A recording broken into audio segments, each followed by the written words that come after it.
ইয়াতে মহাদেৱৰ আশীৰ্বাদ ল'বলৈ জন্তু চৰাই চিৰিকটি সকলোৱে আহে। হেল্ল' গাইজ, আজি মানে ব্লগটো অলপ বেলেগ ধৰণে হ'ব। আজি হ'ব গুৱাহাটী টু মঙলদৈ, তাতে যোনটো নাৰিকলী মন্দিৰ আছে সেইটো আপোনালোকক অলপ ধুনীয়া কৰি দেখাই দিওঁ, আৰু যাতে মোৰ লগতে আপোনালোক আৰু আপোনালোকৰ সকলো পৰিয়াল ভালে থাকে তাৰে বাবে প্ৰাৰ্থনা এটা কৰি আহোঁ। আৰু ভিডিঅ'টো শেষলৈকে চাব আৰু স্কিপ নকৰিব। তেনেহ'লে বলক ভিডিঅ'টো আৰম্ভ কৰোঁ। কুকু বাই বাই, বাই বাই।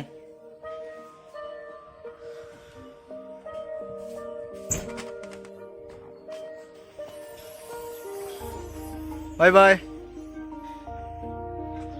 বলক। আগে আমি যাব লাগিব জালুকবাৰী, তাৰ পৰা ডাইৰেক্ট নাৰিকলী মন্দিৰ। আমাৰ ইয়াৰ পৰা কমচে কম 50-60 কিলোমিটাৰ মান হ'ব। কিবাকে আহি পালোঁ দে কামাখ্যা মন্দিৰ, আৰু ইয়াৰ পিছত আছে নেক্সট মালিগাঁও যাম, তাৰপিছত পাম আৰু জালুকবাৰী।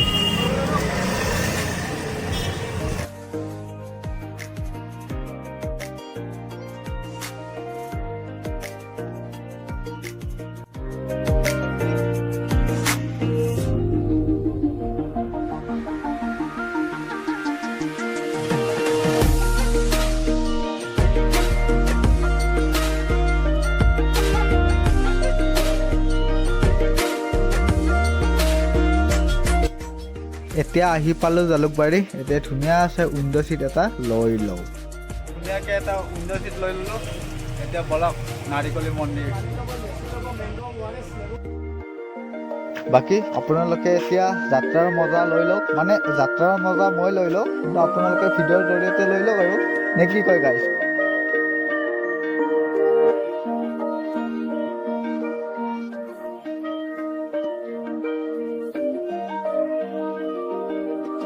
মানে মোৰ মেইন মটিভ এটাই, এনেকৈ হৰিদ্বাৰ, কেদাৰনাথ আদি সকলোৱে চিনি পায়, ঠিক তেনেদৰে আমাৰ অসমতো যে ইমান ধুনীয়া ধুনীয়া মন্দিৰবিলাক আছে এইটো সকলোৱে চিনি পাব লাগিব। সেইকাৰণে মই মানে ভিডিঅ'বিলাক বনাই আছোঁ।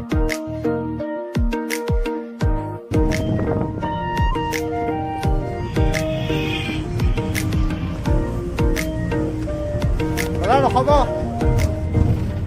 ফাইনেলি আহি পালোঁ আপোনাৰ নাৰিকলী মন্দিৰ, কিন্তু বাছখনে অলপ দূৰত নামাই দিলে। মই আশা এটাই কৰোঁ যে কেইদিনমানৰ পিছত টাইটেলটো অলপ চেঞ্জ হ'ব, লিখা থাকিব যে গুৱাহাটী টু কেদাৰনাথ। হৰ হৰ মহাদেৱ। বলক এতিয়া মন্দিৰ দৰ্শন কৰি আহোঁ।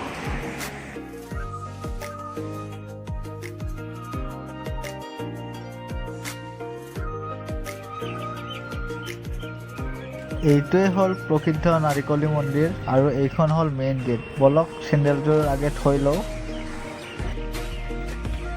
ইয়াতে মহাদেৱৰ আশীৰ্বাদ ল'বলৈ জন্তু চৰাই চিৰিকটি সকলোৱে আহে।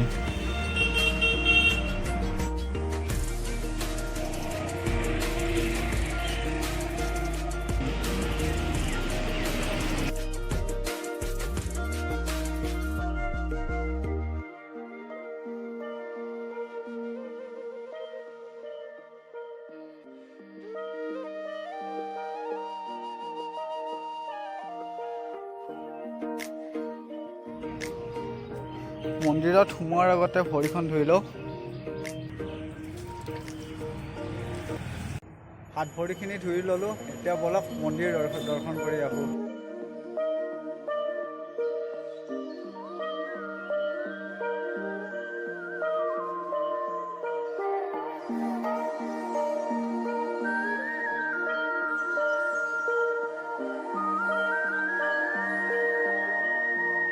মহাদেৱৰটো কাষত চাকি এগছি জ্বলোৱা হৈ গ'ল। এতিয়া বলক বিষ্ণু পিতাৰো কাষত এগছি চাকি জ্বলাই আহোঁ।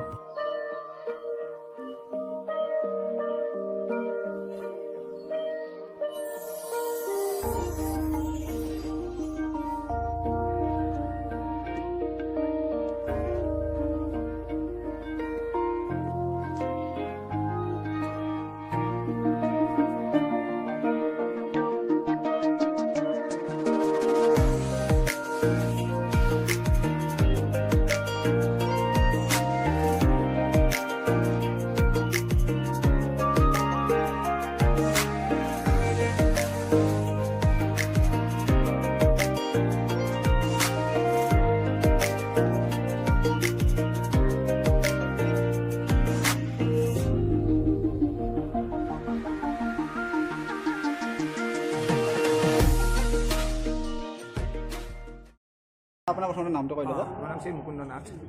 মই ইয়াতে নাৰিকলতে ঘৰ। বৰ্তমান নামঘৰত নাম কৰি আহিছে আছোঁ। এতিয়া প্ৰথমে শিৱৰ যিটো মন্দিৰ এইটো নৱম দশম শতিকামানলৈ পুৰাতত্ব বিষয়ে কৈছিল আৰু সেই শিৱ মন্দিৰটো শিলৰে গোটেইখিনি দৰ্জা খিৰিকী গোটেইখিনি শিলৰে আছিল। কিন্তু 1896 চনৰ যিটো বৰ ভূমিকম্প গ'ল সেই ভূমিকম্পটোত ভাঙি গ'ল, নামি গ'ল। তেতিয়া যেতিয়া নামি গ'ল সেই আগৰ দিনৰ আৰু শিলৰ গাঁথনি কৰা মিস্ত্ৰী নাই, সেইকাৰণে কি কৰিলে তাতে এনেকৈ ৰাখি থৈ আৰু ওপৰত তেনেকৈ চালি তালি যেতিয়া দেখুৱালে মই ইয়াতে আছোঁ সপোনত দেখুৱালে, তেতিয়া শিলৰ চালিৰ ওপৰত তেনে চালি তালি কৰি পেলাই নামঘৰ তেনে বনালে। শিলখিনি হেৰি আছে সংৰক্ষণ কৰি এতিয়াও ৰখা আছে। আচ্ছা, তেতিয়াৰে পৰা গৈ 83 চনত এই এইটো পুখুৰী আছিলে বিতনি পুখুৰী, এইটো চাফা কৰি তেতিয়াৰ পৰা আকৌ সেই শিৱ মন্দিৰটো নতুনকৈ বনালে। সেইটো হ'ল শিৱ মন্দিৰ। তাৰপিছত সমান্তৰালটো ৰক্ষা কৰিবৰ কাৰণে এইটো হ'ল নামঘৰ। এইটো নামঘৰটো পুখুৰীয়ে আছিলে, পুখুৰীটো পুতি এইটো 2007 মানৰ পৰা মাটি চাটি ভৰাই 2014-18 নম্বৰত এইটো শিখা জ্বলা হ'ল, স্পট তলৰ পৰা জালি দি আনি নামঘৰ বনোৱা হ'ল। তাৰপৰা এই 2014-18 নম্বৰত আহি তেজপুৰৰ পৃথকৰ বৰনামঘৰৰ পৰা পাসকল আহি গোটেই টিমটো চাকি জ্বলাই গ'ল। তেতিয়াৰ পৰা বৰ্তমান ঐক্য হিচাপে জ্বলি আছে। এইটো হ'ল নামঘৰৰ নিচিনা। আৰু এই আসনখন হ'ল বৰদোৱা আসনৰ আহি যিখন গুৰু আসন আছে, তাতে নিয়ম নীতিৰে বৰদোৱা বৰপেটা যেনেকৈ থাকে 14 প্ৰসংগৰ নিয়ম নীতিৰ নাম প্ৰসংগ সেইখিনি ইয়াতে চলি থাকে। 2014-18 পৰা বৰ্তমানলৈকে চলি আছে। কলকিনিৰ পৰা লাগি ভাগি এতিয়া মণিকূটটো হৈছে, এইটো ঘৰটো বনাই আছে, মনসা বনাই আছে। দেখিছা ৱালখনৰ পিছফালে দেখিবা তোমালোকে যিটো মণিকূট বনাই আছে, সেইটো মনসাৰ কাৰণে। এতিয়া সেইটো হ'ল মনসা, সেইটো শিৱৰ, এইটো আমাৰ নামঘৰ। আকৌ ইয়াৰ পৰা আধা কিলোমিটাৰত এটা গণেশ মন্দিৰ টাৰ্ণিংটোত নতুনকৈ বনাই আছে, বনাব আৰু তাতে বনাই গুমটি কৰি পেলাই চাকি দি জ্বলোৱা আছে, মাটি চাটি কালেকশ্যন কৰা হ'ল। তাৰমানে গাড়ীত খুব এক্সিডেণ্ট হৈছিল কাৰণে সকলোৱে মিলি পেলাই আমি ইয়াতে মন্দিৰ এটা বনাম বুলি কোৱাৰ লগে লগে তেতিয়া গাড়ী এক্সিডেণ্ট আৰু এইটো গণেশ মন্দিৰ হ'ব। গতিকে এই যিটো সমন্বয়টো কমিটিখন এক, আমাৰ ভঁৰালখন এক, গোটেইখিনি এক, গাঁওখন একেই, সকলোৱে মিলি যদি যাৰ যেনেকৈ উপাসনা পদ্ধতি তেনেকৈ বোলে মনসা পূজা মনসাত কৰা, শিৱই পূজা, নামঘৰৰ নাম কৃষ্ণৰ নাম। গতিকে এতিয়া নাৰিকলি গাঁওখনৰ নাম হ'ল নাৰিকলি মন্দিৰ। আৰু ইয়াতে সমন্বয়টো আমাৰ ইয়াৰ যেনে ব্ৰহ্মা বিষ্ণু মহেশ এজনে, ঠিক তেনেকৈ শিৱ বিষ্ণু মনসা গণেশ এনেকৈ চববিলাক যাতে কোনো দুখ পাব নালাগে, সকলোৱে হ'বলৈ যোনে যেনেকৈ যি পদ্ধতিৰে চলে তেনেকৈ চলি থাকক। নিজস্ব ভক্তিটো নিজস্ব নহয়নে বাৰু? সেই পদ্ধতি আমাৰ ইয়াতে চলা আছে।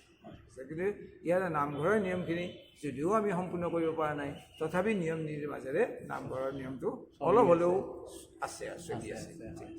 ঠিক এই পদ্ধতিৰে যেনে কিন্তু আমাক পাৰিশ্ৰমিক এটা দিয়ে, এইটো হ'ল দিনত 100 টকা হিচাপ কৰি মাহত 3000, মাহে মাহে দিয়ে বস্তুটো 3000 এনেকৈ আমাক দিয়ে, তাৰমানে পাৰিশ্ৰমিক কিবা এটা দিয়ে আৰু, কাৰণ খাবতো লাগিব। সেয়েহে আমি আজি আছোঁ কালি নাই। গতিকে অসুখ অশান্তি চলিয়ে থাকে, বয়সো হ'ল। গতিকে যিখিনি আগলৈ যে প্ৰজন্মই এইটো ধৰি ৰাখে বা এনেকৈ চলি থাকিব পাৰে, সেইটোৱে প্ৰাৰ্থনা আৰু বিশ্বাস ভাল কৰক। তুমিও শিকাইছা এইটোৰ পৰা লৈ পেলাই আৰু দুজনে চাব, আৰু দুজনে পাব, আৰু শুনিব যে হয় নাৰিকলৰ তাৎপৰ্যনো কি, নাৰিকলৰ মন্দিৰটো কেনেকৈ হ'ল, কিমান দিন হ'লনো, কিনো চলে তাতে।